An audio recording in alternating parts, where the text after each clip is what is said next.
Hello friends, welcome to my YouTube channel. आज की video में हम पढ़ेंगे राइट टू इक्वलिटी के बारे में। प्रीवियस वीडियो में हमने फंडामेंटल राइट के बारे में पढ़ा था। ओरिजिनली कितने थे? 7 थे। उसके बाद अब कितने हैं? 6। तो कौन सा डिलीट हुआ है? अब वो लीगल राइट बन गया है।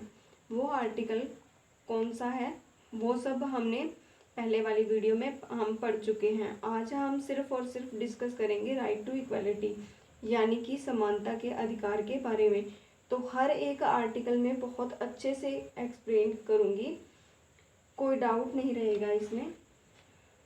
जो भी एक्सेप्शंस होती हैं साथ में उनको भी हम डिस्कस करेंगे। तो सबसे पहले तो ये देखते हैं राइट टू इक्वलिटी के अंडर आर्टिकल कौन से आते हैं।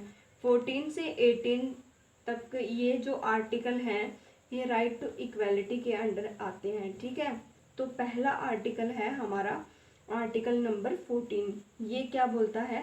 14th आर्टिकल बोलता है equality before law and equal protection of laws. Obviously equality से रिलेटेड तो ये सारे इक्वलिटी समानता वाले ही होंगे। तो इसमें कहते हैं कि इक्वलिटी बिफोर लॉ, कानून के सामने सब बराबर हैं। ठीक है, तो कानून का आप कह सकते हैं दायित्व है कि वो सभी के जो अधिकार हैं उनकी हेल्प करे। ठीक है, so equality before law and equal protection of laws, मतलब सब बराबर हैं। No one is above the law of land, कानून से ऊपर कोई भी नहीं है, चाहे वो जितना मर्जी अमीर हो। ठीक है, कोई इंसान जितना मर्जी अमीर है गरीब है सब बराबर हैं। बट अब आपको पता ही होगा कि हर एक आर्टिकल में कुछ ना कुछ एक्सेप्शंस पड़ते हैं। तो इसमें भी कुछ एक्सेप्शंस हैं। एक्सेप्शंस क्या होती हैं कि हमने यहाँ पर समानता की बात की, कानून के सामने सब समान है, लेकिन इसके कुछ एक्सेप्शंस हैं। जैसे कि प्रेसिडेंट और गवर्नर होते हैं। हमारे प्रेसिडेंट क्या क्या होते हैं? हमारी कंट्री के होते हैं। गवर्नर हर एक स्टेट का होता है।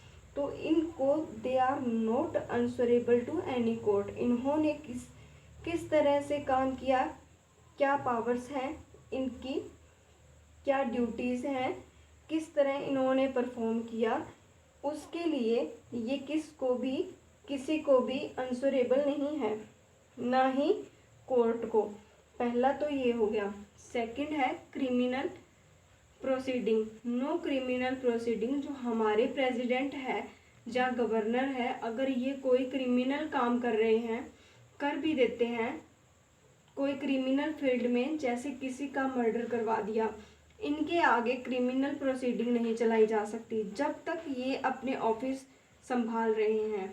तीसरा ये है कि no civil proceeding. Civil proceeding मतलब जैसे क्रिमिनल प्रोसीडिंग में कोई क्रिमिनल का काम करते हैं, सिविल प्रोसीडिंग में मतलब कोई चोरी या लूटपाट करते हैं या करप्शन कर ले, तब भी इनके ऊपर केस नहीं चलाया जा सकता। पहले इनको नोटिस देना पड़ता है, फिर इनको पोस्ट छोड़नी पड़ती है, इसके बाद इन पे कोई कार्रवाई चलती है। तो हमने 3 चीज़ें पढ़ी हैं कि प्रेसिडेंट और गवर्नर, पहला तो ये they are answerable to any court. Secondly इनके अगेंस्ट कोई क्रिमिनल प्रोसीडिंग नहीं चलेगी। एंड थर्डली कोई सिविल प्रोसीडिंग नहीं चलेगी। ठीक है, इनके अलावा जो हमारे एम्बेसडर होते हैं, राज रूल हम पढ़ते हैं, इसके कुछ एक्सेप्शंस हैं। ठीक है, अब जो भी इनमें जो कोई गलत बात नहीं बताई जाती है, बट जो अच्छे पोस्ट पे हैं वो क्यों काम कर रहे हैं, कैसे काम कर रहे हैं, तो उसके ऊपर आप क्वेश्चन नहीं कर सकते। ये इन्होंने पहले में कहा है। अब आर्टिकल नंबर 15 क्या बोलता है? Prohibition of discrimination of ground of religion, race, caste and gender और प्लेस ऑफ बर्थ। भेदभाव को बंद करो, किसी भी आधार पर भेदभाव नहीं हो सकता, ना ही धर्म के आधार पर, ना ही रेस के आधार पर, वाइट हो ब्लैक हो, कास्ट क्या है, अपर कास्ट हो लोअर कास्ट हो, जेंडर क्या है, मेल फीमेल, या आपका जन्म स्थान क्या है, गांव में शहर में, कहाँ से, इन सब चीज़ों के आधार पर आपके साथ भेदभाव नहीं किया जा सकता।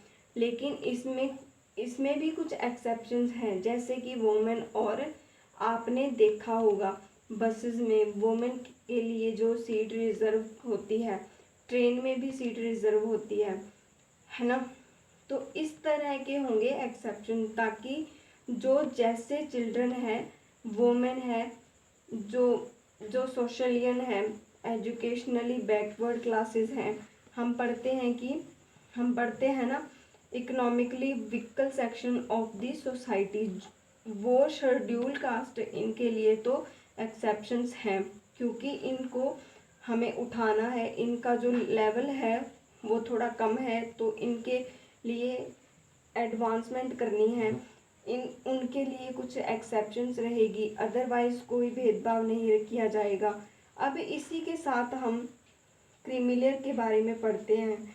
कोर्ट ने ये ऑर्डर लिया है, क्रीमीलेयर जो सेंट्रल गवर्नमेंट है, सेंट्रल गवर्नमेंट को जो क्रीमीलेयर हैं ओबीसी अदर बैकवर्ड क्लास के बीच में, कि उनको हटाओ, ओबीसी से उनका कोटा बंद करो। क्रीमीलेयर क्या होते हैं, जिन बच्चों के पेरेंट्स कॉन्स्टिट्यूशन पोस्ट पे हैं उनके बच्चे क्रीमीलेयर कहलाते हैं, जिनके पेरेंट्स क्लासी ऑफिसर हैं उनके बच्चे क्रीमीलेयर हैं, जिनके पेरेंट्स डॉक्टर हैं, वकील हैं, आर्टिस्ट हैं, इंजीनियर हैं, खूब पैसा कमा रहे हैं, उनके बच्चे क्रीमीलेयर हैं, क्योंकि उनके बच्चों को तो सारी फैसिलिटी मिल रही है ना। हमारा काम कोटा किसको देना है, रिजर्वेशन किसको देना है, ताकि उन लोगों को हम एक अच्छे लेवल पे ला सकें। तो इस तरह से हमारा 15th भी कंप्लीट हो गया है। आर्टिकल नंबर 16 क्या कहलाता है, equality of opportunity in matter of public employment, सरकारी नौकरी में सबको अपॉर्चुनिटी मिलनी चाहिए। ठीक है, अब इसमें भी आपको मिलेगा वो एक्सेप्शन क्या होता है, रिजर्वेशन दे देंगे, शेड्यूल तो पास्ट को भी देंगे, शेड्यूल ट्राइब्स को भी देंगे, क्योंकि हमने उनके एडवांसमेंट करनी है, उनके बेटरमेंट के लिए उन्हें रिजर्वेशन देनी पड़ेगी हमें। इसके साथ इन्हें रिजर्वेशन मिलती है।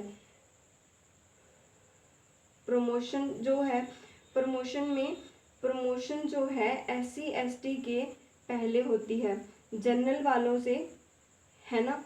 इसके बाद जो आर्टिकल आता है 17 क्या बोलता है, एबोलिशन ऑफ अनटचेबिलिटी, छुआछूत को बंद करो, अनटचेबिलिटी को बंद करो, ये बंद होनी चाहिए, ये बहुत गलत चीज़ है। ठीक है, अब अनटचेबिलिटी क्या होती है, यानी हम कहते हैं ना कि ये तो लोअर कास्ट के लोग हैं जी, मतलब ये तो लोअर कास्ट के लोग हैं, इनको हमने अपने घर नहीं बुलाना, वो चीज़ बंद करो, इन शॉर्ट। ठीक है, आर्टिकल 18 आता है, क्या बोलता है, एबोलिशन ऑफ टाइटल्स का मतलब कि आप समझते हैं, है ना।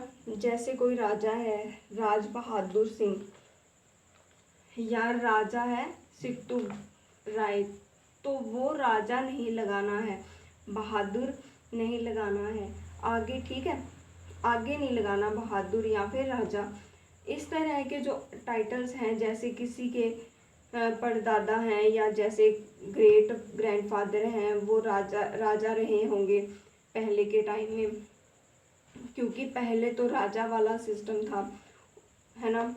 तो वैसे ही लगाना है, लगाने अब जैसे बड़े टाइटल जैसे भारत रत्न है, पद्म भूषण है, इनको आप नाम के साथ नहीं लगा सकते हैं ना। तो ये कुछ छोटी छोटी चीज़ें हैं, है ना। तो ये कुछ छोटी छोटी चीज़ें हैं। कोई फॉरेनर्स हैं, कोई फॉरेन कंट्री है, वहाँ से आप कोई टाइटल नहीं ले सकते। तो इस तरह के कुछ चीज़ें हैं जो इसमें आती हैं, जो आर्टिकल 17 और 18 है, ये दोनों सिर्फ डायरेक्टरी हैं। अगर इनका खंडन होता है, मतलब कोई भी इंसान छुआछूत को बढ़ावा देता है या टाइटल्स लगा लेता है अपने नाम, तो उनके साथ क्या होगा, तो ये कोर्ट खुद डिसाइड करेगा। ठीक है, तो आज के लिए इतना ही। आई होप आज की वीडियो आपको अच्छी लगी होगी। अगर आपको वीडियो अच्छी लगी हो तो प्लीज़ लाइक, शेयर और कमेंट करना ना भूलें। तो फ्रेंड्स, आप मेरे चैनल को जल्दी से सब्सक्राइब करें ताकि आपके पास जो मैं वीडियो अपलोड करती हूँ उसका नोटिफिकेशन आप तक पहुँच पाए। So thank you so much friends. Next video में हम पढ़ेंगे राइट टू फ्रीडम के बारे में। तो आज के लिए इतना ही।